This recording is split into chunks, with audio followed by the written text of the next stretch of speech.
Welcome back to another Microsoft Flight Sim news video. Wherever you are in the world, I hope you're having an absolutely fantastic day.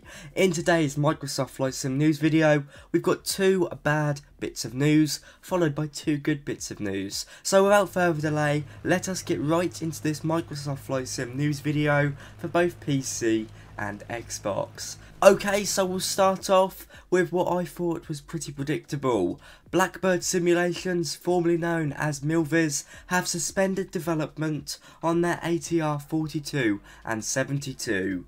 I'm sure many of you in the comments will understand why this is, but for those of you who don't, Blackbird Simulations went to their Facebook and listed out the 4 reasons behind this decision. Number 1 is that Microsoft Flight Sim and the Hans Hartmann team are doing an ATR 42 and 72, and Blackbird says no matter what their price is, they simply cannot beat it. No matter the level of quality, they won't be able to compete in the same space as Asobo, which I can sort of understand, but I guess we are waiting for Asobo to release their version before we 100% know that is correct. Number 2, they say spending another year on that project with that level of ambiguity would have cost a huge amount of money that they'd never see again.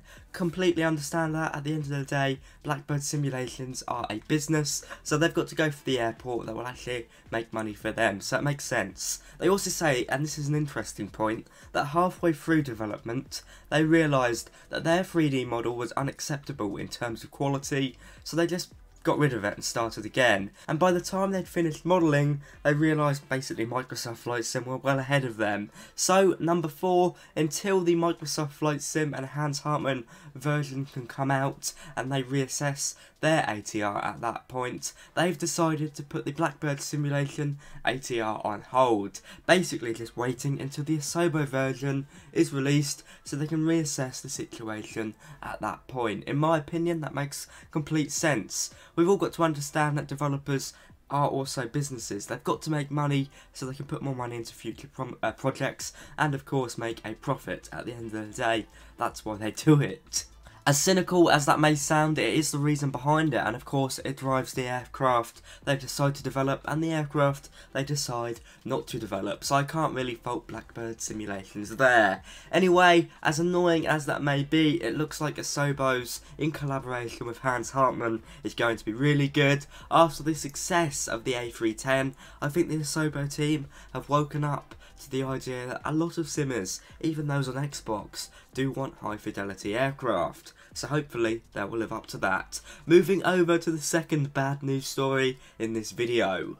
The Embraer E175 has been released by Flight Sim Studios in an early access product. Now I'm going to say right off the bat, ignoring all the controversy around this project, some of which was good, some of which I thought was unneeded, I do not recommend you buy this aircraft. In its current form, it is very, very risky to put any money towards it. Simply put, it is completely unfinished at the moment. The developer may have said it is early access and will improve, and hopefully they will live up to that, but of course, nothing is guaranteed in this life. So what I would say to you is that if you are interested in this aircraft, give it 6 months and see where it is then. And if it has developed at that point, go ahead and buy it. Because I do have some faith in the developer, but I can understand why people do not. At the moment, it is basically a reskin of a default Microsoft Flight Sim airliner. The systems inside the cockpit behind the glass screens are based off default Microsoft Flight Sim systems. It does look nice, but that is about it. If you want to hear more, go ahead and visit my review. I did buy this aircraft out of my own pocket. Luckily I'm a YouTuber and I do it for the sake of reviewing, so I don't really regret it. But I know if I wasn't a YouTuber and I bought this aircraft as an early access product, even I, at that point, completely understanding that it is early access, would be rather disheartened. If I could speak to my non-YouTuber self, I would tell him to wait at least 6 months, probably closer to a year. In its current stage, it is just not very good, and I think Flight Sim Studios, credit to them, have been quite transparent with it, but only after a slight kick up the backside from some videos across YouTube and responses in the community, which you have your own opinions on, I'm sure. Do check out my own review Here is the link. Moving on to some better news now. IniScene or IniSimulations via IniScene have updated London Heathrow Airport. It's now received version 3 and I have to say this update has been fantastic,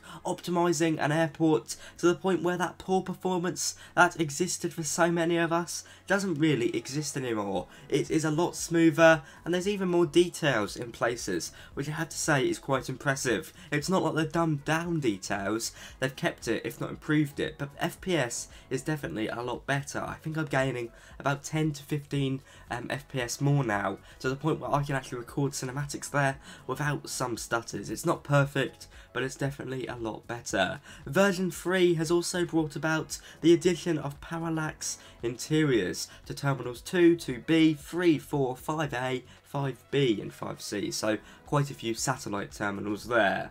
For those of you that don't know what a parallax interior is, and I'll confess I didn't before I did the research for this video, it is this sort of illusion that developers can put into scenery. It's a 2D image, but it sort of moves to give the illusion that it's a 3D interior, and I have to say it does work pretty well, unless you're getting right up close to the window and then it looks a bit silly. But it definitely does boost the detailing when you're flying, well not flying, when you're taxiing into stand. You sort of move about in the cockpit and it looks like the interior does exist, although it doesn't, it is a 2D image. It is a good balance because as opposed to giving every single terminal and satellite an interior, which would be incredibly FPS heavy, it makes it look like almost every single one of them has got some sort of interior. So I am quite happy with IniScene for doing that. Got the best of both worlds there. Doesn't just stop there, there's more static people, improved ground details, and FPS optimization, as I said. And if you go via the Ini Manager, you can turn off the stuff you don't want to see or the stuff you do want to see, which I think is a very nice feature. I believe it is only out on PC at the moment, but knowing Ini builds, it will come to Xbox eventually, and I think there is a sale on, meaning you can get the Ini builds London Heathrow Airport for around £13.5 UK. I would definitely say it's worth it. One of my favourite out there. Shall I move over to the final bit of news? India Fox Techo have shared some new images of the Panavia Tornado in Microsoft Flight Sim. Of course, the famous European swept wing multi-role combat fighter jet.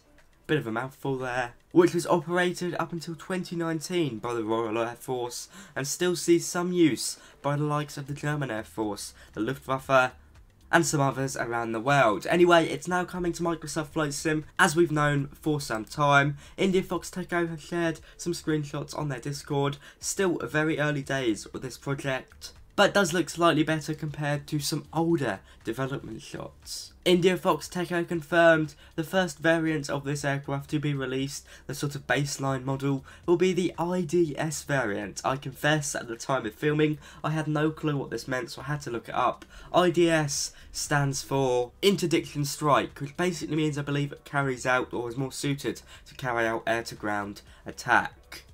Means it's got a thicker fuselage at the bottom and was known in the RAF as the GR1.